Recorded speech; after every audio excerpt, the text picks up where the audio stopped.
అందరికీ నమస్కారం. నేను మీ దేవి. మనసు మాట వినదు సీజన్ 2 38వ భాగం. రచయిత తనూషారెడ్డి గారు. అర్థం చేసుకోలేకపోతోంది అన్న బాధ వాడిదైతే నా గురించి మర్చిపోయాడన్న బాధ నీది తల్లి. నా కొడుక్కి ఏ ఇబ్బంది ఉండకూడదని ఈ ఆస్తిని కంపెనీని నిలబెట్టాను తల్లి. అందుకే నేను కోల్పోయింది అర్జున్ పస్తనం. ఏ రోజు తోడుగా లేను, ఏ అచ్చటా ముచ్చటా చూడలేదు. మీ అత్తయ్య కడుపుతో ఉన్నప్పుడు కూడా అన్ని అవసరాలు తీర్చానని అనుకున్నానే కానీ తన మనసుని బాధ పెడుతున్నానని గ్రహించలేకపోయాను. ఆ సమయంలో ఏ భార్య అయినా నా భర్త నాతో తోడుగా ఉండాలని కోరుకుంటుంది. కానీ నేను ఆ సమయంలో మా అమ్మ మీద తన భారం మోపి కంపెనీ కోసం కష్టపడ్డాను. ఇప్పుడు నా కొడుకు కూడా అదే తప్పు చేస్తున్నాడు తల్లి. నేను నా కొడుకు ఎలాగైతే కష్టపడ్డానో తను కూడా తన కొడుకుల కోసం కష్టపడుతున్నాడు. ఒక తండ్రిగా గెలిచిన ఒక భర్తగా తను ఓడిపోతున్నాను అన్న నిజాన్ని గ్రహించలేకపోతున్నాడు. నీకు ఇష్టమైనప్పుడే ఇంటికి రా తల్లి అని లేచి తల నిమిరి మనవడితో మనవరాలతో కాసేపు సమయం గడిపేసి వెళ్ళిపోతారు విశ్వనాథ్ గారు. ఆఫీస్ నుండి ఇంటికి అలసిపోయి వచ్చిన అర్జున్కు కాఫీ లేక తల పగిలిపోతుంటే ఫ్రెష్ అయ్యి డ్రెస్ వేసుకొని మామ్ అని అరుస్తూ వస్తాడు హాల్లోకి. ఏం కావాలి అర్జున్? హెడేక్గా ఉంది మామ్. కాఫీ కావాలని తలపట్టుకుని సోఫాలో కూర్చుంటాడు అర్జున్. అందుకేరా భార్య ఉండాలనేది. అది కానీ ఉండుంటే ఈ పాటికి ఒక కాఫీ ఏం కర్మ, 10 కాఫీలతో నీ ముందు వాలిపోయి తలకి ఆయిల్ కూడా పెట్టి మర్దన చేసేది. మామ్ అది లేదని ప్రతిసారి నువ్వు నన్ను దెప్పాల్సిన అవసరం లేదని విసుగ్గా చెప్పి మొబైల్ తీసుకొని వేసుకున్న నైట్ డ్రెస్తోనే కార్ తనే డ్రైవ్ చేసుకుంటూ ఒక కాఫీ షాప్లోకి వెళ్తాడు. మాస్క్ వేసుకొని కాఫీ ఆర్డర్ ఇచ్చిన అర్జున్కు 3 నిమిషాలు కాఫీ వస్తే సిప్ చేసిన అతనికి ఫస్ట్ సిప్కే నచ్చక ఆరుషి కాఫీ టేస్ట్ కనిపించదు. అందుకే ఈ పిల్లలకు అడిక్ట్ అవ్వకూడదని సగంలోనే కాఫీని వదిలేసి ఒక పెద్ద నోట్ని బిల్ కింద పెట్టి కార్ డ్రైవ్ చేసుకుంటూ ఇంటికి పోలేక ఒక చోట ఆపి కార్ సీట్కు ఆనుకొని కళ్ళు మూసుకుంటాడు. కళ్ళు మూసుకున్న అర్జున్, ఎందుకు అరు నన్ను వదిలేసి వెళ్ళిపోయావని అర్జున్ మనసు బరువెక్కుతూ ఉంటే, వెళ్ళిపోయింది తను, నువ్వు బాధపడటమేంటి అని మెదడు అంటుంది. ఎప్పుడో పెళ్ళై సమయంలో తన ముందు నా మేల్ ఈగో పనిచేయదులే మధు అని చెప్పిన మాట ఇప్పుడు మనసుని తొలిచివేస్తూ ఉంటే కళ్ళు తెరిచిన అర్జున్ ఇంకొక క్షణం కూడా అక్కడ ఉండకుండా వెళ్ళి భార్యను పిల్లలను తెచ్చుకోవాలని అనుకుంటాడు. కానీ అర్జున్ వెళ్లే ముందు చెప్పిన మాటలకు ఆగిపోతాడు. ఆరుషి పుట్టింటికి వచ్చి 4 రోజులైతే అర్జున్ నుండి ఫోన్ కాల్ కానీ మెసేజ్ కానీ రాలేదని ఆరుషి ఎలా బాధపడుతుందో అలాగే అర్జున్ కూడా ఆరుషి నుండి ఫోన్ కాల్ మెసేజ్ కానీ రాలేదని అంతే బాధపడతాడు. అర్జున్ చీర కొంగును పట్టుకొని వాడు బోసి నోరని చూపిస్తున్న కొడుకుని చూసి ఆలోచనలు పక్కన పెట్టేసి కొడుకుని కూతుర్ని చూసుకుంటూ మూడ్ చేంజ్ చేసుకుంటుంది ఆరుషి. గుమ్మం దాటి పాక్కుంటూ వెళ్తున్న కూతుర్ని చూసి ఆశీ బంగారం ఎక్కడికి అని కొడుకుని సోఫా నుండి ఫ్లోర్ మీదకి దించి వెనకాలే వెళ్తుంది ఆరుషి. పాక్కుంటూ వెళ్ళిన ఆశీ బేబీ షూ వేసుకున్న 2 పాదాలను పట్టుకొని పైకి పాకాలని చూస్తుంది. ఆరుషి గుమ్మంలోనే ఆగితే కూతుర్ని ఎత్తుకొని ముఖమంతా ముద్దులు పెట్టిన అర్జున్ గుండెలకు హత్తుకొని 4 రోజుల మిస్సింగ్ ఫీలింగ్కు ఒక రకమైన భావోద్వేగానికి లోనే కన్నీటిని బయటకు రానివ్వడు అర్జున్. అర్జున్ బాబు ఎప్పుడొచ్చావు? అక్కడే ఆగిపోయావే, లోపలికి రా అని అంటుందమ్మా. ఆరుషి లోపలికి వెళ్ళిపోతే వెనకాలే బాధగా వెళ్తాడు అర్జున్. ఉమా అల్లుడికి కాఫీ ఇవ్వడానికి కిచెన్లోకి వెళ్తే ఫ్లోర్ మీద ఉన్న కొడుకు కూడా తండ్రిని చూసి దాదా అని అనుకుంటూ మోకాలతో పాక్కుంటూ వెళ్ళి ప్యాంట్ పట్టుకుంటాడు. పిల్లలు కూడా తండ్రి మీద మిస్ అయిన ఫీలింగ్తో బెంగగా ఉండడంతో కొడుకుని కూడా మరో చేత్తో ఎత్తుకుంటాడు అర్జున్. డాడీని మిస్ అయ్యావా బంగారం అని అంటూ ముద్దు పెట్టుకుంటే కొడుకు వాడికి తెలిసినట్లుగా అర్జున్ ముఖం అంతా ఎంగిలి రాస్తాడు. బెడ్రూమ్ వైపు చూసి సోఫాలో కూర్చుంటాడు అర్జున్. పిల్లల నీటు అర్జున్ బాబు అని కాఫీ కప్తో ఉమా వస్తే పర్లేదు అత్తయ్య నేను తాగుతానని అర్జున్ అంటే సరే బాబు అని అంటుంది ఉమా. బామ్మ అని అర్జున్ అడిగితే లేదు అర్జున్ బాబు గుడికి వెళ్ళింది, ప్రియా కాలేజ్కి వెళ్ళిందని గొడవపడి వచ్చిన కూతురికి రాజీకి వచ్చిన అల్లుడికి కాస్త ఏకాంతం ఇవ్వడం కోసం అర్జున్ బాబు నేను షాప్ దాకా వెళ్ళేసి వస్తానని వెళ్ళిపోతుంది ఉమా. పిల్లల్ని ఎత్తుకొని అర్జున్ బెడ్రూమ్కి వెళ్తాడు. అటు తిరిగి విండో నుండి తనలోని భారాన్ని దించుకోవడానికి సిద్ధంగా ఉన్న మేఘాలను చూస్తున్న ఆరుషిని చూసిన అర్జున్ పిల్లల్ని కిందకు వదిలి దగ్గరికి నడుస్తాడు. వెనుక నుండి ఆమె పొట్టని చుట్టుకున్న అర్జున్ బలమైన చేతులను చూసి కూడా ఏ విధమైన రియాక్షన్ ఇవ్వదు ఆరుషి. అరు అని ఆమె మెడ మీద పెదవులతో రాస్తూ అర్జున్ అంటే అర్జున్ చేతుల్ని విడిపించుకొని వెళ్ళాలని చూస్తుంది ఆరుషి. ఆమెకు ఆ ఛాన్స్ ఇవ్వకుండా చెయ్యి పట్టుకొని తన మీదకు ఆమెను లాక్కొచ్చి నీ అజ్జుగా రమ్మని చెప్పి ఇప్పుడు నువ్వే పట్టించుకోకుండా వెళ్ళిపోతే ఎలా బేబీ అని అంటాడు అర్జున్. అర్జున్ వైపు తలెత్తి అతని కళ్ళలోకే చూస్తుంది ఆరుషి. ప్రేమగా తన వైపు చూసే కళ్ళు ఇప్పుడు బాధగా ఆరుషి లేక తిండి నిద్ర లేక 4 రోజులకే వాడిన మొహం కంటి కింద నల్లటి వలయాలు తేలి కనిపిస్తూ ఉంటే ఎప్పుడూ నవ్వుతూ కలగా ఉండే అర్జున్కు ఇప్పటి అర్జున్కు తేడా తెలుస్తుంది. ఆరుషికి చెయ్యి అలాగే పట్టుకున్న అర్జున్ మాటలు మరిచావా బేబీ అని బాధగా అడుగుతాడు అర్జున్. నా మాటలు వినడానికి కూడా నీకు సమయం ఉందా అర్జున్ అని ఆరుషి అర్జున్ వైపు చూడకుండా అంటుంది. చేతిని అలాగే లాగుతాడు అర్జున్. అతని ఛాతీ మీద ఆరుషి వాలితే ఇద్దరికీ అడ్డుగా ఉన్న చేతుల నుంచుంది. ఆమె కళ్ళల్లోకి చూస్తూ సారీ బేబీ, హర్ట్ చేశాను, మన ఇంటికి వెళ్ళిపోదామరు. నువ్వు మన పిల్లలు లేని ఇల్లు నాకు హెల్లాగా కనిపిస్తోంది. ప్లీజ్ ఇంటికి వచ్చేవే, నువ్వు లేని నేను ప్రాణం లేని అని అర్జున్ నోటి మీద టక్కున చేతిని ఉంచుతుంది ఆరుషి. కోపంగా ఆరుషి చూస్తుంటే నవ్వి తన పెదవుల మీదున్న ఆమె చేతిని కిస్ చేస్తాడు అర్జున్. చేతిని వెనక్కి తీసుకోవాలని చూస్తుంది ఆరుషి. ఆ చేతిని అలాగే పట్టుకొని తన గుండెల మీద ఉంచుకున్న అర్జున్, నువ్వు లేకపోతే ఇది ఆగిపోతుంది ఆరుషి అని ఆర్తిగా అంటాడు అర్జున్. కళ్ళల్లో నీళ్లు చువ్వును తిరిగితే నా కోసం రావడానికి 4 రోజులు టైం కావాలా నీకు అని అరుస్తుంది ఆరుషి. నా బేబీ సో స్వీట్ కదా, అందుకే నువ్వు వస్తావని వెయిట్ చేశానే. ఓ అయితే ఇప్పుడెందుకు వచ్చావు? నా భార్య పిల్లలను చూడకుండా ఉండలేను కాబట్టి. చివాలను చూస్తుంది ఆరుషి. ఆమె చెంప నిమురుతూ love you more than infinity అని ఆమె నుదుటిన గాఢంగా చుంపిస్తాడు అర్జున్.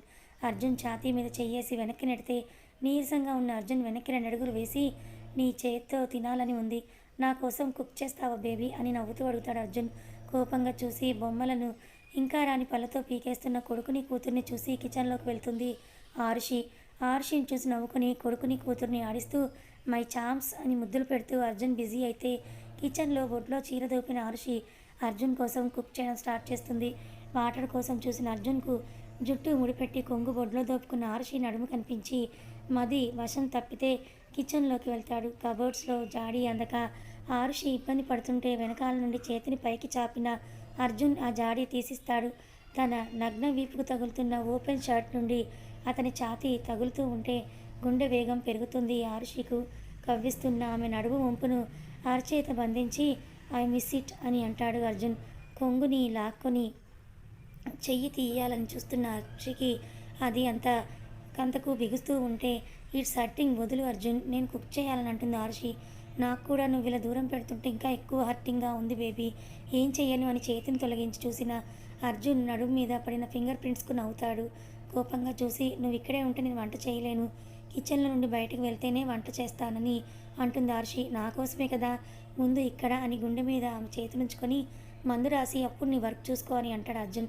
గుర్రుగా చూస్తున్న ఆరుషి బుగ్గలాగి నువ్వు కూడా నన్ను మిస్ అయ్యావని తెలుసు వారు, మీ కళ్ళల్లో నన్ను చూడగానే ఒక స్పార్క్ చూశాను అని అంటాడు అర్జున్. మహిత్ నీతో మాట్లాడాలిరా, టైం ఉందా నీకు అని సీరియస్గా అంటుంది సౌమ్య.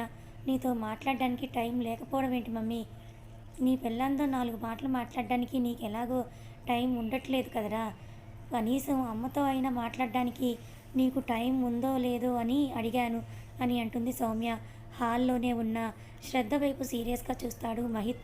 శ్రద్ధ తలదించుకుంటే దాన్ని భయపెట్టింది చాలే మహి, నా వైపు చూడరా, అసలేం జరుగుతోంది మీ మధ్య మహి? అది సరిగా తినదు, ఎప్పుడూ ఏదో ఆలోచిస్తూ దిగులుగా ఉంటుంది. నువ్వేమో ఒకప్పుడు ఆఫీస్ అంటేనే తప్పించుకోవడానికి సాకులు వెతుక్కునే నువ్వు ఇప్పుడు ఎప్పుడూ లేనంత హుషారుగా ఆఫీస్కి వెళ్తున్నావు. కనీసం నీ భార్య టైంకు తింటుందో లేదో చూస్తున్నావా? బలవంతంగా తాళి కడితే సరిపోదు మహి, ఇష్టంతో దాని మనసులో స్థానం ఏర్పరచుకోవాలి. స్టాప్ ఇట్ మమ్మీ, నువ్వు కూడా అదే మాట. నేనేమి కొవ్వెక్కి దీని మెడలో తాళి కట్టలేదు, దానికి కూడా నేనంటే ఇష్టం కాదు, ప్రేమ. అయినా ఒప్పుకోదు, బయటపడదు. ఎందుకంటే ఈ ప్రపంచంలో ఎవరూ చేయని తప్పు నేను ఒక్కనే చేశాను, అందుకే నన్ను ద్వేషిస్తోంది. నేను ఉంటే బెడ్రూమ్లో ఒకే గదిలో ఉండటానికి కూడా అది చీదరించుకుంటోంది మామ్. ఇక్కడ అని హార్ట్ మీద వేలు పెట్టి చూపిస్తూ ఎంత నొప్పిగా ఉందో తెలుసా? నీ ప్రియాతి ప్రియమైన కోడలు చేసే తిక్క పనులకి దగ్గర ఉండి దాన్ని ఇబ్బంది పెట్టడం ఇష్టం లేకే దూరంగా ఉంటున్నాను. దాన్ని చూడకుండా మార్నింగ్ నుండి నైట్ వరకు నాలో నేనే స్ట్రగుల్ అవుతున్నాను. సౌమ్య విస్తుపోయి అలాగే చూస్తూ ఉంటే శ్రద్ధ కన్నీళ్లకు హద్దులు ఉండవు.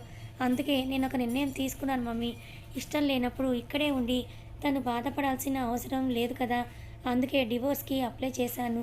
నీ కోడలికి నచ్చినట్లుగా తన లైఫ్ని లీడ్ చేసుకోవచ్చు మహి అని కోపంగా అరుస్తారు. అప్పుడే ఆఫీస్ నుండి వచ్చిన రమేష్ గారు, డాడ్నేరా నువ్వు మారి బంగారం లాంటి అమ్మాయిని ఇంటికి కోడలుగా తీసుకొని వచ్చావని ఆనందపడినంతసేపు పట్టలేదు కదా మహి అని కోపంగా అంటారు రమేష్ గారు.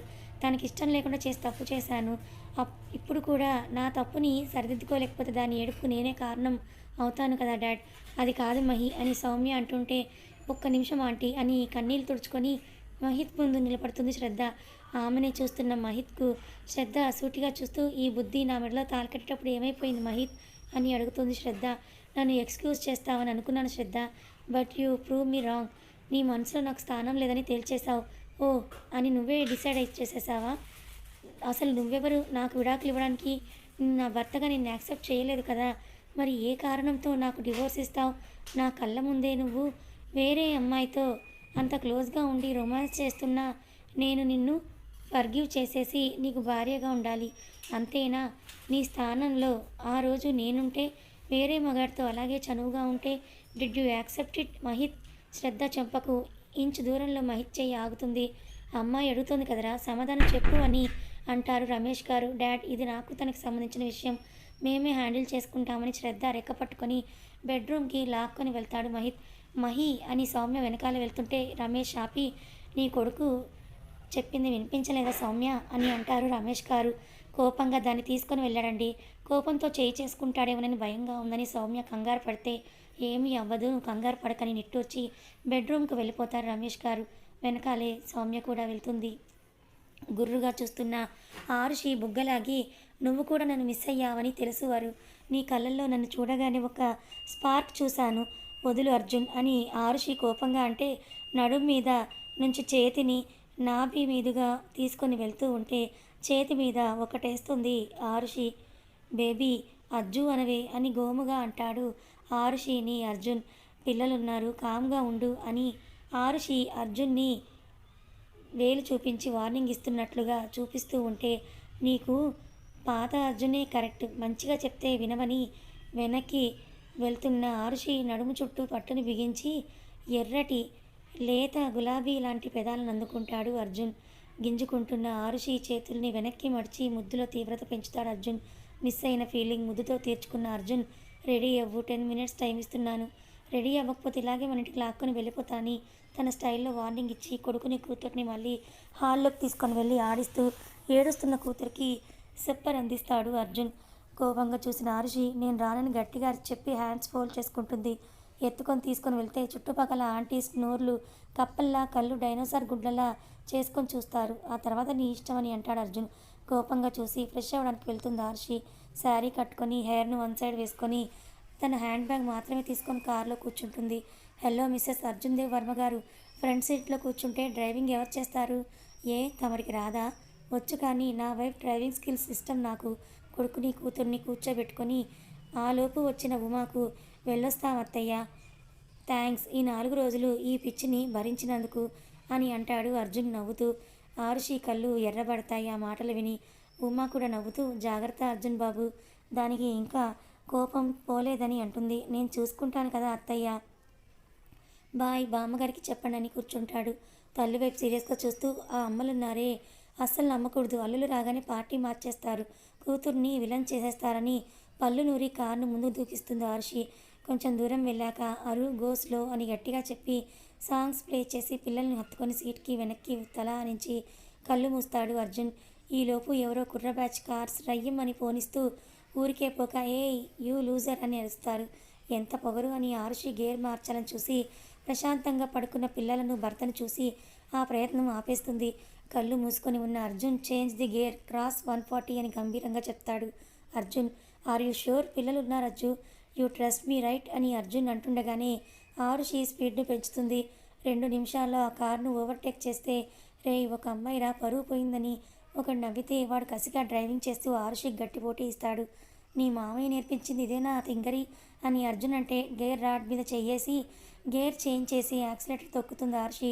Roles Royce car, customized car కాబట్టి 200 స్పీడ్తో ఉండే బ్లాక్ కార్ను అవలీలగా అర్జున్ ఇస్తున్న కూల్ ఇన్స్ట్రక్షన్స్తో సైడ్ స్మైల్ ఇచ్చి 4 నిమిషాల కారును వాడు అందుకోకుండా ముందుకు పోనిచ్చి విండో నుంచి బయటికి వేలు చూపిస్తుంది. డ్రైవ్ చేసిన అతను అవమానంతో కారు ఆపి షిట్ అని స్టీరింగ్ మీద బాధిస్తే cool Akki, I know her, billionaire Arjun Dev Varma wife Aarushi Dev Varma. Social మీడియాకు దూరంగా ఉంటుంది కానీ కొన్ని రోజుల క్రితం తనే అంత పెద్ద కింగ్డమ్ను చూసుకుందిరా అని అతని ఫ్రెండ్ అంటాడు. కారు ఆగడంతో ఆరుషి లోపలికి వెళ్ళిపోతే అర్జున్ పిల్లల్ని తీసుకొని బెడ్రూమ్కు వెళ్ళిపోతాడు. తల్లిని చూసి వచ్చావా అరు అని సులోచన హత్తుకుంటే, నాతో మాట్లాడక అత్తయ్య, మామయ్య నా కోసం చూడ్డానికి 2 సార్లు మా ఇంటికి వచ్చారు, నువ్వు ఒక్కసారి కూడా రాలేదు, అందుకే నాతో మాట్లాడకంటూ మామయ్య అని విశ్వనాథ్ గారి దగ్గరికి వెళ్తుంది ఆర్షి. తల్లి వచ్చావమ్మా అని విశ్వగారంటే సోఫాలో నుండి లేస్తే ఆర్షి మామయ్య కాలం తాకి మిస్ అయ్యారా మామయ్య నన్ను అని అంటుంది. ఆర్షి తల మీద చెయ్యేసి నిముతూ మిస్ యూ తల్లి, స్పెషల్గా నీ కాఫీ అని అంటారు విశ్వగారు. 5 మినిట్స్లో మీ కాఫీ మీ ముందుంటుందని నవ్వుతూ అత్తవైపు చూసి మొహం తిప్పుకొని బెడ్రూమ్కు వెళ్తుంది. బెడ్ మీద పిల్లలను అర్జున్ పడుకోబెట్టి ఆర్షి కోసం చూస్తుంటే పైకి వచ్చిన ఆర్షి తన డైమండ్ స్టడ్స్ ప్లేస్లో మామూలు గోల్డ్ స్టడ్స్ పెట్టుకొని కిందకి వెళ్తుంటే వెనక నుండి ఆమెను హత్తుకొని ముందున్న అవసరం తీర్చి ఆ తర్వాత ఇంట్లో వాళ్ళ అవసరాలు తీర్చవే తింగరి అంటే అలాగా అయితే కళ్ళు మూసుకో అని అంటుంది ఆర్షి. గుడ్ బాయ్లా అర్జున్ కళ్ళు మూసుకుంటే ఆర్షి ముందుకు తిరిగి పెరిగిన గడ్డంతో సూదంటి కళ్ళతో ఉన్న అర్జున్ని చూస్తుంది. కథ కొనసాగుతుంది. మొత్తానికి ఆర్షి అర్జున్ల మధ్య అలకలు అవన్నీ కూడా తీరిపోయాయి. ఇద్దరు హ్యాపీగా ఉన్నారు. మరి శ్రద్ధ మహిత్ల సంగతి ఏంటి? శ్రద్ధ మహిత్ని వదిలి వెళ్ళిపోతుందా? మహిత్ శ్రద్ధకి విడాకులు ఇస్తాడా? మరి వీళ్ళ కథ ఇక్కడితోనే ముగుస్తుందా? తెలుసుకోవాలనుకుంటే ఛానల్ని ఫాలో అవ్వండి. కథ నచ్చితే లైక్ చేయండి, మరి కొంతమందికి షేర్ చేయండి. ఇలాంటి మరిన్ని మంచి కథల కోసం మన ఛానల్ని సబ్స్క్రైబ్ చేసుకోండి.